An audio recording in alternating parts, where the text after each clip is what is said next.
So final question before we wrap up is the film does actually shift tonally quite a bit. It's quite heavy and confronting, but it's actually really funny. There's a couple of times where I laughed out loud. It was hilarious. How do you thread that needle to make sure that you're balancing the tonal shifts properly, Angela?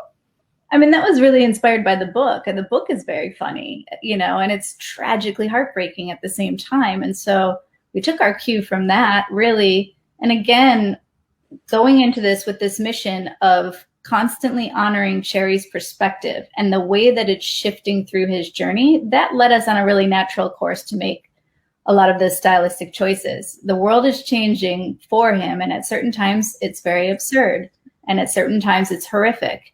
And so we made sure to step through every beat of the story from that perspective, from that individual that Jessica described before, who's this, this poet and so vulnerable, as we talked about. And that sort of led to tonal shifts. We experimented with genre. We made sure that we were portraying people and places exactly as Cherry might see them in the moment, or exactly as he can't see them in the moment. And that really, lent towards some of the more nuanced choices in terms of playing with rhythm and when to break the fourth wall, narration, things like that.